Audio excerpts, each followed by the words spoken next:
So I wanted to let everybody know, in light of all the speculation that's been going on out there and people frankly just taking blind guesses as to when Zion's going to come back, based on today's practice, which was not terribly intense because we're still somewhat of the walking wounded, we're going to continue to try to get him some reps in practice.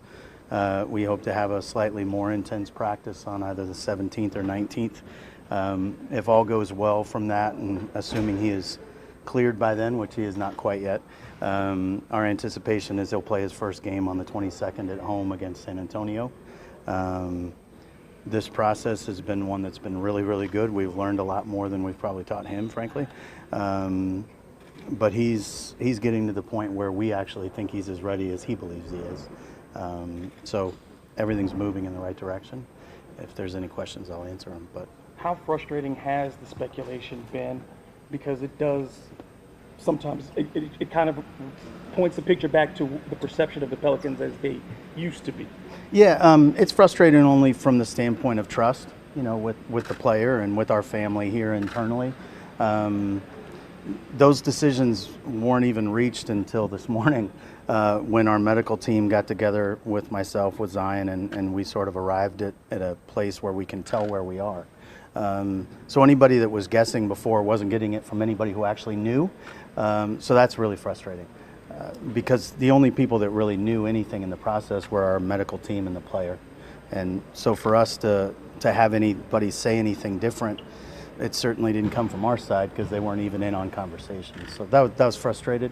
The player obviously wasn't the reason for that either. So it felt very much like people just throwing darts, trying to take a stab at it. So. How did you arrive at the 22nd? What was the reasoning there? I think just based on where we're at in terms of timing, how far away he is. There's some league protocols in place from an injury standpoint, a return to play standpoint, where you can't just go from out to playing a game. And so as we look at the timeline and the likelihood for when he gets his best work and when we can put him in the best position moving forward, we just feel like that's the right time. Again, from the very beginning, practice dates have been complicated because of our schedule, and then you add to it as many injured bodies as we have. We've obviously brought the G League two-way guys here. Josh and Zylan have been fantastic. Yesterday, the work that Zion did was as good as I've seen to this point, better than he was in the preseason. So we feel like he'll be a bigger, better version of himself, healthier version of himself moving forward, but it's just the timing of this has been difficult. So what does he have to do, David, what kind of thresholds? So, I think in terms of the tests that we've been asking him to pass and the things that we've been judging his progress by, there's several of them. Almost all of them are entirely objective and just numbers from when he was healthy previously to now. And in every objective measure, his numbers are better, quite frankly. There are a couple of those tests that are a little more subjective and a little more about the eye test. And in those tests, there's still things that we feel like since he's taken this long already, we've let him go through the process to the degree we have. And frankly, it's not let him. We put him through the process. If we've taken this much time, we want it to look right when we let him go. Is it too soon to know what his minutes restriction will be once he comes back? Yeah, he won't. We won't do a minutes restriction, and this is something that, in general terms, we sort of philosophically disagree on. I think it's not about a hard number. It's about what the bursts need to look like. It's what you're measuring him by. So when you're returned to play from a serious injury, it's not going to be a number. It's going to be he's going to play in a limited number of bursts, and you're going to judge those all fairly subjectively in terms of what he looks like. The team's playing a lot better, so I imagine, it's almost like making a mid-season acquisition, getting a player of his caliber in here, and how can that just completely help you if he's healthy and he's able to do all these things with the burst and everything? Yeah, certainly if we're healthy around that return, it'd be great. I think you've seen when we're healthy, we're pretty good, and we can lock in and play really well against some very good teams. And unfortunately, Derek Favors' absence is the one we've noticed the most profoundly. It's because Fave, in addition to Zion, takes away two starting front court players, so your depth in the front court becomes problematic. But again, if we can get guys back sort of one by one, and have a full crew around him, I think it'll be a lot of fun to get to see. You're talking to these coaches and players. Can you kind of measure the anxiousness of trying to get Zion back and just this, the last few months of is he going to be there, how close he is? Can you kind of measure how both players and the coaches are? I don't think our players had anxiousness at all because they know that when it's time, he's going to come back. I think there's a great deal of trust in that sense relative to the players. I think from a coaching perspective, the anxiousness has been more related to the fact that they had to play a game the other night without 6 of our top 8 rotational players, you thought, coming into the season. So I think that's really complicated from a coaching perspective. So certainly their anxiety level's a little higher. They have to find a way to doctor up what we have and win a game in that particular situation, and obviously they did, because I think the team has a great deal of grit and toughness that they've learned now what it takes to win. We're sort of manifesting more winning habits. But the coaching anxiety has certainly been higher because they just never know who they're going to have right now from day to day. Obviously, a lot of the focus is on when he's coming back, but once he is back, what's it going to look like as far as you guys managing him the rest of the season and making sure he's healthy all the way till the end? Yeah, I mean, I think from a sustaining health standpoint, you're certainly going to treat him differently. His return to play protocol will be such that, I don't think we're going to want him to play back-to-backs by way of example. But we'll just see. We'll have to see what it looks like. Again, subjectively, there are some things that come into play in this, and his mechanics are a big part of that. And watching the way he's going about his business is going to have a great deal to do with what we think from day to day. It's not like we can objectively say what's going on in there, so we're just going to have to judge what it looks like. But I really believe very strongly he is a radically improved physical version of himself in ways that, frankly, we took the extra time to ensure. Did you ever consider not playing him this year? No, and he never considered it either. The nature of his injury wasn't such that was what was called for. Other players that have had to make that determination, I think in almost every case they had a much more significant surgery. Blake Griffin fractured a kneecap. That's a different issue. Zion knew from the very beginning that he was going to be able to play, and he wanted to play. I mean, he's told you he hasn't been overly happy with me that he hasn't played yet. So it was never a thought that he wasn't going to play. When you talk about him from the mental standpoint of not being able to play, we know he's a competitor. We also know he's a team guy. But how do you deal with him and just trying to not allow him to try to do too much too early? Yeah, and I think he'll talk to you all at some point this week. That's a good question for him. I think from my perspective, he's 19. And to not be able to play the game he loves would be frustrating, I think, if any of us were in that position. And you've certainly seen throughout this process, the closer he gets, the better his spirits are.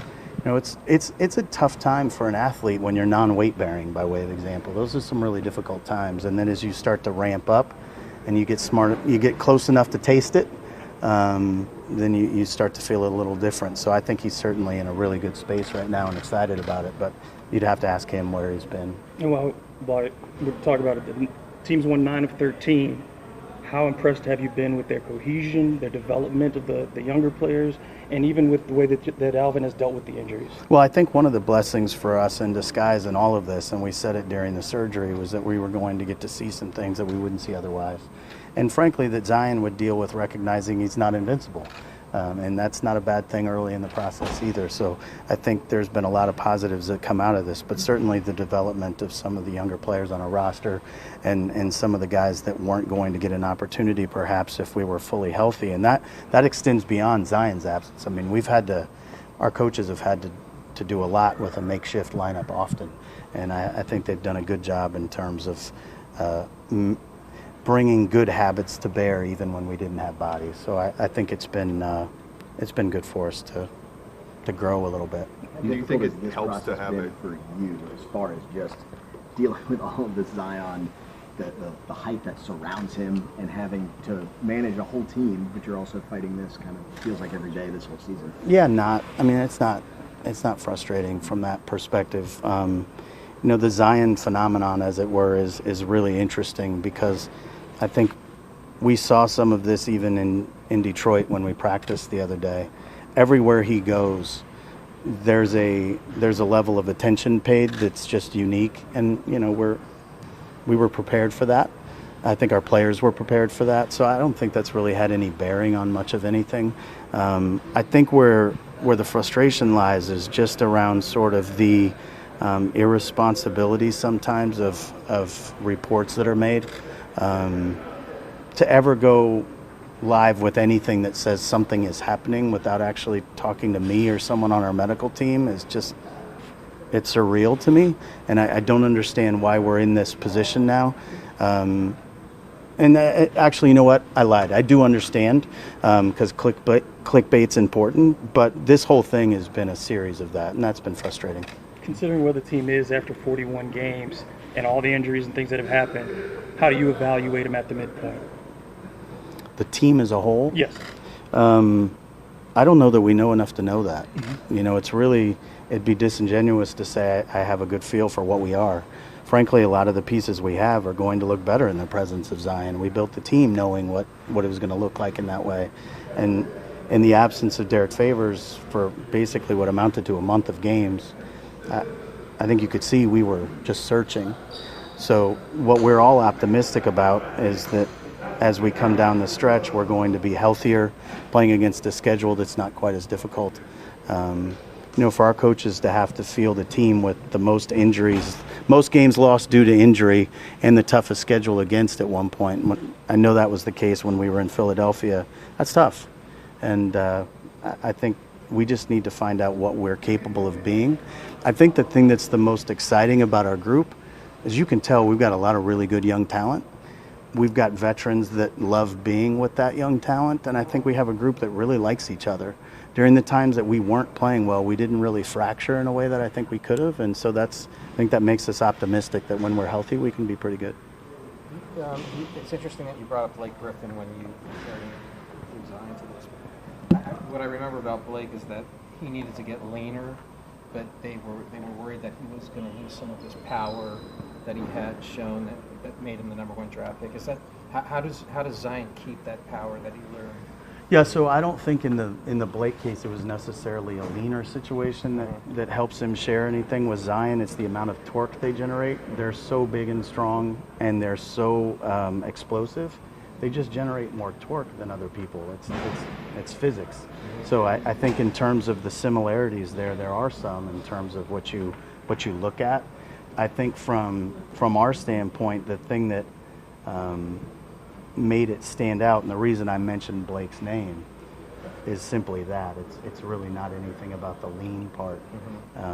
It's really more about how do you give a guy that manifests muscle as quickly as he does the amount of control he needs while still keeping him light enough to not generate more torque. So that's been a balance. That's been a dance for sure. Is he doing well with that, though? Yeah, very well. One of the benefits of him being out this long is that you can focus on a lot more than just the knee. So how much time has been spent on how he runs, how he jumps, how he moves around, just to make sure something like this doesn't happen again? Yeah, a lot. And, we've talked already about the concept of teaching him how to walk again, which is sort of preposterous. But really, what it is just the whole kinetic chain. You're addressing everything. You're addressing ankle flexion, and then you're addressing knees and hips and back and everything else. And I think what's happened is his overall kinetic chain is in a much better position now because of this, and it starts with the fact that he's more flexible. And then once you make somebody more flexible, you have to give them the strength to control that flexibility. And that's been a dance, it really has been. But he's now able to do some things physically he wasn't able to do before. Particularly because of the amount of flexion he has in his ankles and his hips. So he's in a good space. So how much does it help to have I guess for him to have a target date, maybe something to look for instead of maybe this week, maybe next week now, but so I can look at something. Yeah, I'm sorry to interrupt you, Andrew. While he would have liked to have played already, he was very grateful we were going to put a target on it. Because I don't think he gets asked anything by anybody anymore other than when are you going to play. So I think just ending that is probably a blessing. But again, it's really just a matter of we're close enough now to see what it looks like and to sort of theoretically land on this day will look like this, the next day will look like that. So no back-to-backs for sure, right? I would suspect when he comes back, again, I'm not our medical team, and we'll get into it deeper, but I would suspect that as he comes back, that's probably not something that will happen. Certainly not quickly. Now, the blessing is we don't play another back-to-back until I think the 3rd and 4th of March. He'll have a lot of minutes under his belt by then, so we'll see what it looks like. How reflective of this process is it that, Zion's often says, people say about him, he's an unprecedented player. I mean, do you think this process has reflected that there really has never been a guy that heavy who can jump like that, and that kind of explains the caution? Yeah, I mean, I think it's, again, we were talking about Blake, it's all related to the amount of torque you generate, how much power we have to help you be able to control, and how do you give someone the ability to control all of that from a strength standpoint without continuing to get thicker.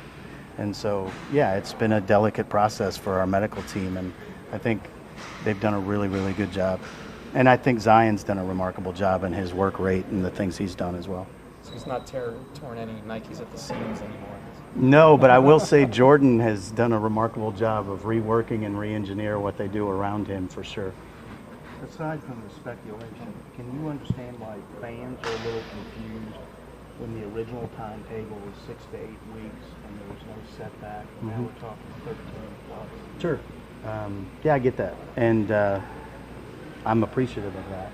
And at the same time, my job isn't to stick to the initial timeline. It's to put him in the best position to succeed. And so I get the frustration of it. I'd also hope we have a trust level right now that says, we're going to do the right thing for the kid long term, and that's what we made the determination to do.